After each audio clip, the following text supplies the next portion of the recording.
Hello नमस्कार बच्चों, मैं अर्चना हिंदी अध्यापिका।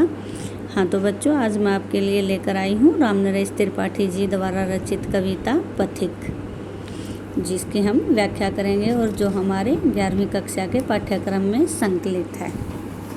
पथिक कवि अपने आप को मान रहे हैं कि पराधीन रहकर अपना सुख शोक न कह सकता है, यह अपमान जगत में केवल पशु ही सह सकता है। रामनरेश त्रिपाठी जी का जन्म सन 1881 में कोयरीपुर जिला जौनपुर उत्तर प्रदेश में हुआ था और इनको छायावाद से पूर्व की खड़ी बोली के कवि माना जाता है। आरंभिक शिक्षा प्राप्त करने के बाद इन्होंने स्वाध्याय से हिंदी, अंग्रेजी, बांग्ला और उर्दू का भी ज्ञान प्राप्त किया था और इनको देश प्रेम, राष्ट्रीय चेतना के कवि भी माना जाता है। ये बड़े मननशील, अध्ययनशील और परिश्रमी स्वभाव वाले व्यक्ति थे और भ्रमणशील व्यक्ति थे। इन्होंने अनेक स्थानों पर यात्राएं की। लोकगीतों का संग्रह भी इन्होंने किया है। लोकगीतों का संग्रह करने में तो इन्होंने विशेष रुचि दिखाई है। उन्होंने स्वतंत्रता आंदोलन में भी सक्रियता से भागीदारी निभाई है। त्रिपाठी जी ने आजीवन काव्य रचना करके हिंदी काव्य के विकास में महत्वपूर्ण योगदान निभाया है, लेकिन सन 1962 में इनका निधन हो गया।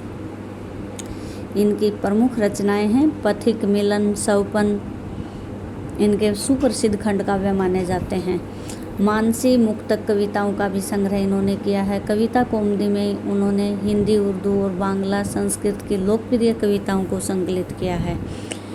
और ग्राम गीत, वो तो आपको मैंने बताया ही था कि इन्होंने लोकगीतों का संग्रह भी किया है। ग्राम गीत को संकलित किया है इन्होंने। ग्राम गीत के अंदर लोकगीतों का ही संग्रह है। तो अब हम करते हैं कविता के बारे में जानते हैं कि जो प्रस्तुत कविता है वो पथिक शीर्षक खंड काव्य के पहले सर्ग से लिया गया है।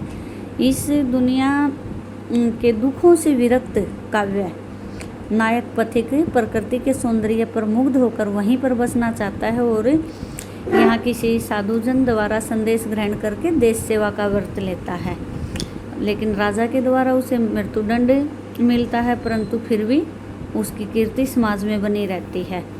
और सागर के किनारे खड़ा पथिक उसके सौंदर्य के ऊपर मुग्ध होकर उसकी सुंदरता का वर्णन करता है और मधुर, मनोहर, उज्जवल प्रेम कहानी की तरह उसे पाना चाहता है। तो हम अब करते हैं अपनी कविता। प्रति क्षण नूतन देश बनाकर रंग बिरंग निराला रवि के सम्मुख थिरक रही है नव की वारिद माला।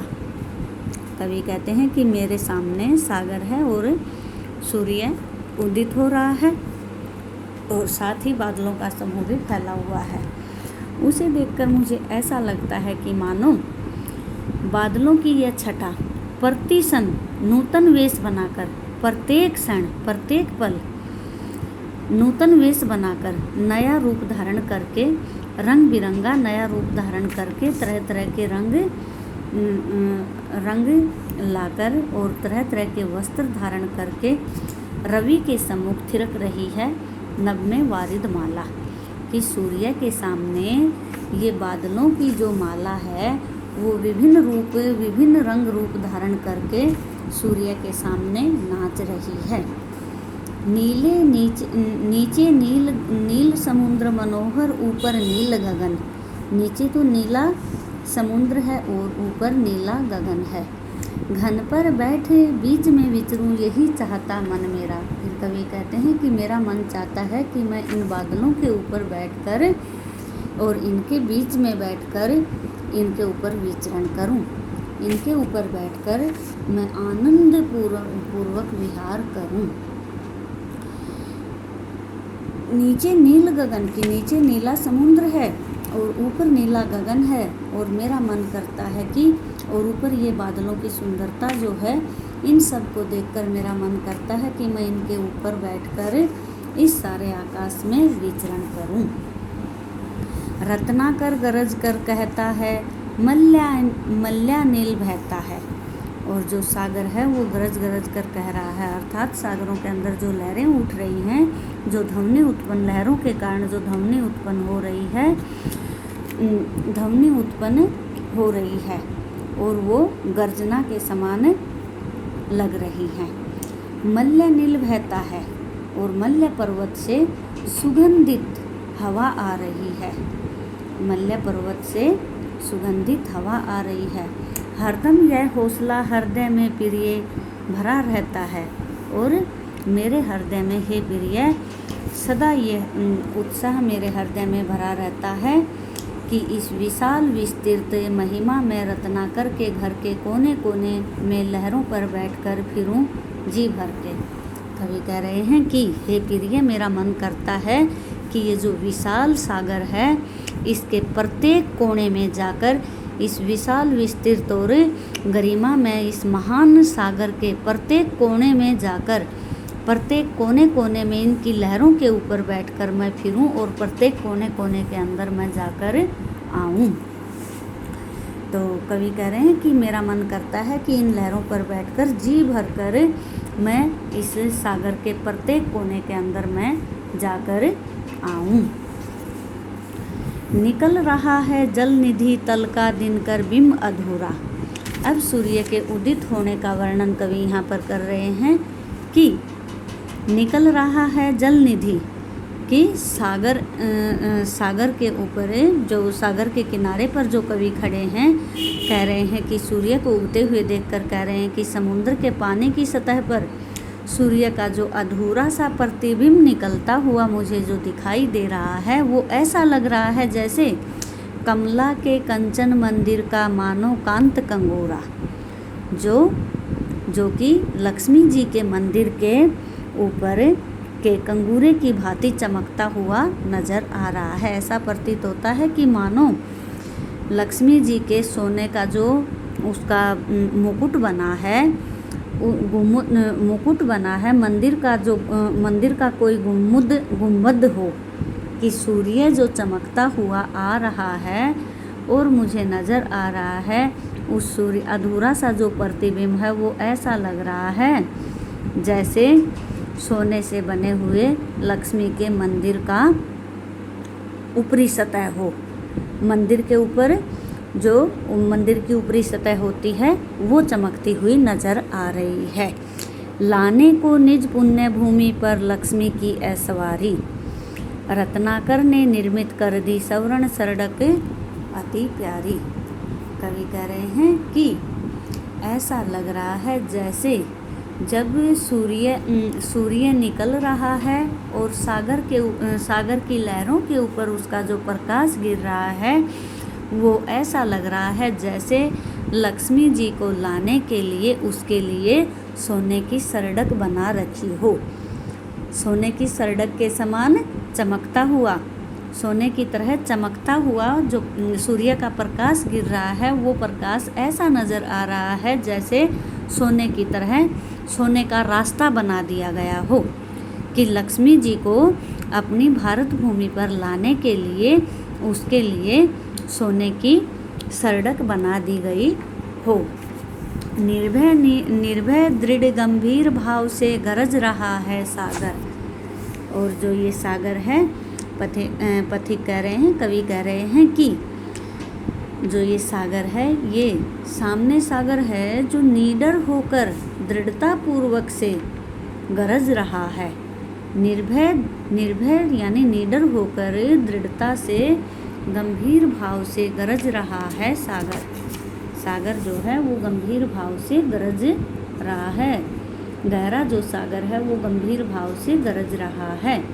लहरों पर लहरों का आना सुंदर अति सुंदर। और जब एक लहर के ऊपर दूसरी लहर आती है तो वो सुंदर ही नहीं बल्कि अति सुंदर लगती है।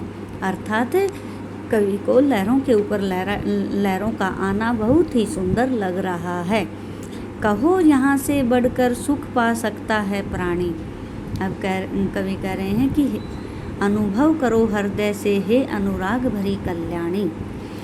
हे प्रिय, अनुराग भरी कल्याणी का मतलब है कि हे कल्याणी, हे मंगलमयी, हे मेरी प्रिय, तुम ही बताओ कि इससे बढ़कर और सुख कहाँ प्राप्त हो सकता है।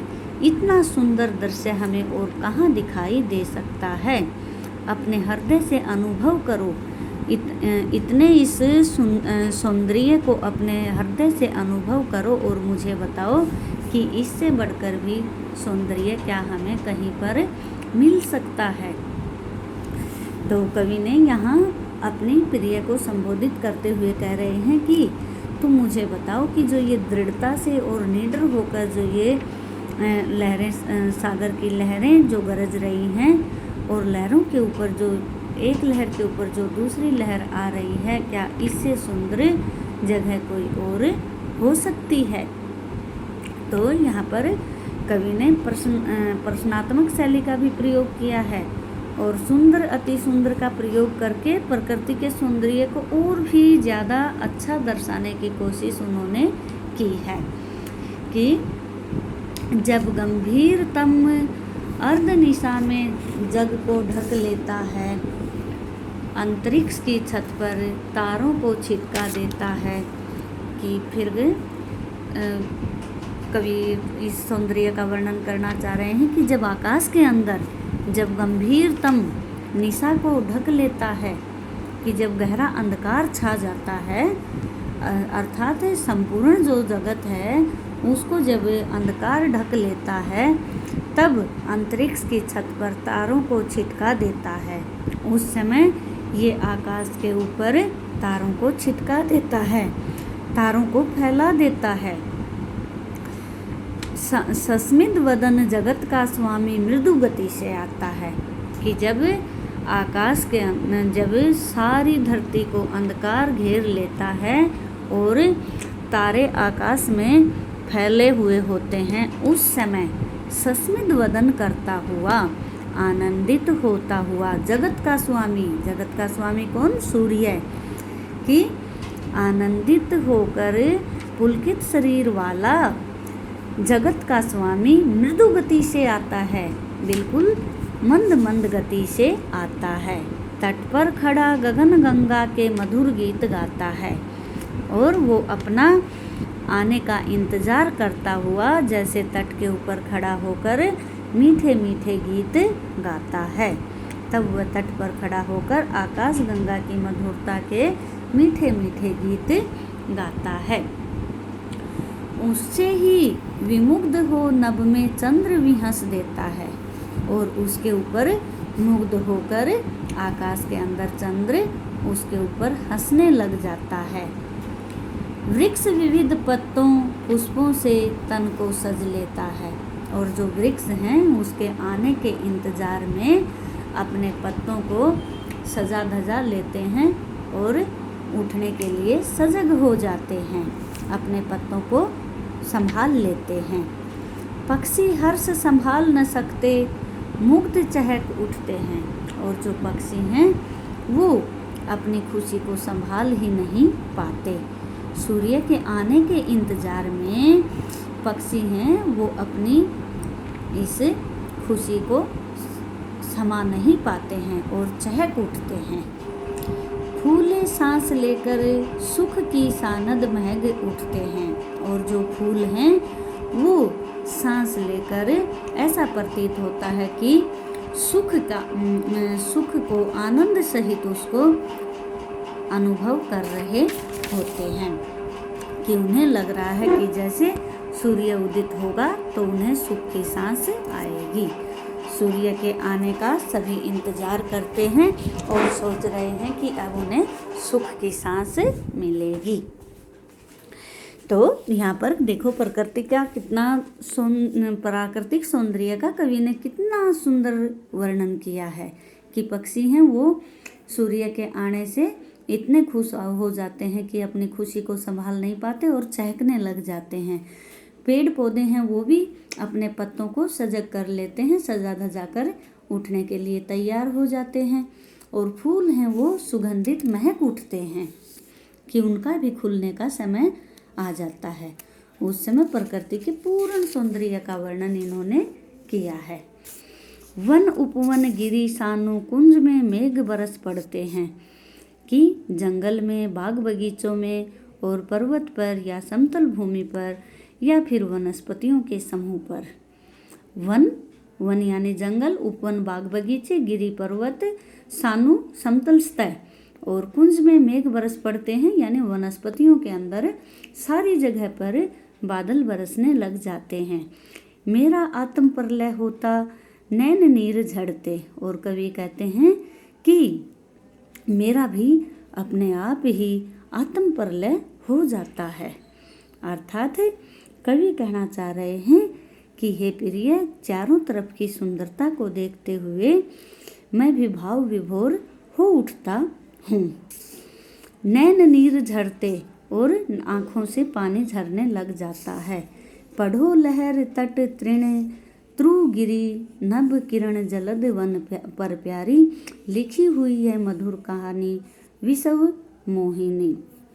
अब कहते हैं कि ये जो मेरी प्रेम कहानी है, इसको चारों तरफ ये इतनी फैली हुई है कि ये एक अधूरी मेरी मधुर जो प्रेम कहानी है वो सब जगह पर लिखी हुई है कि उसे लहरें भी पढ़ें, तरंगें भी पढ़ें, वृक्ष भी पढ़ें, तृण यानी तिनके भी पढ़ें, और पर्वत भी, आकाश भी, और सूर्य की किरणें भी, ये सब उसको बादलों पर अर्थात हर जगह पर मेरी ये जो मधुर प्रेम की जो कहानी है, प्रकृति प्रेम की जो ये मधुर कहानी है, इसको उस कहानी को पढ़ो, देखो और अनुभव करो कि यह प्राकृतिक छटा संपूर्ण जगत को किस तरह से मोहित कर रही है।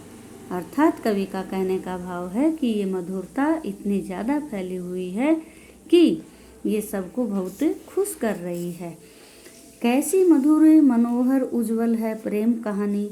कवि कहते हैं कि ये कितनी उज्जवल और कितनी अच्छी प्रेम कहानी है। जी में है अक्सर बन इसके बनूं विसव की बानी। मेरा मन करता है कि मैं इस प्रेम कहानी, ये जो प्रेम कहानी है, ये बहुत ही मन को हरने वाली, बहुत ही मधुर, पवित्र और मन को हरने वाली है। और कवि कहता है कि मेरा मन करता है कि मैं इस प्रेम कहानी के अक्सर बन जाऊं और लोगों की वाणी का मैं स्वर बनूं। कवि कहता है कि मेरा मन ऐसा कर रहा है कि मैं इस मधुर प्रेम कहानी के अक्सर बन जाऊं और अक्सर बनकर संपूर्ण विश्व के अंदर मैं इसकी वाणी बनूं, मुझे गाया जाए। ऐसी वाणी जो कि शाश्वत और उज्जवल है, पवित्र है, आनंद देने वाली है, शांति देने वाली है। में कवि कहना चाहते हैं कि जो ये प्रकृति के प्रेम का जो ये राज्य है, प्रेम का राज्य परम सुंदर, अति सुंदर है। कि जो ये प्रकृति का प्रेम का ये जो राज्य है, ये अत्यंत मधुर और मनोहारी है, बहुत ही मन को भरने वाला है और अति सुंदर है ये राज्य। इसलिए हमें हमेशा प्रकृति की गोद में रहना चाहिए और प्रकृति से प्रेम करना चाहिए और इस प्रकृति के साथ ही हमें रहना चाहिए, प्रकृति के सहचर्य में हमें रहना चाहिए।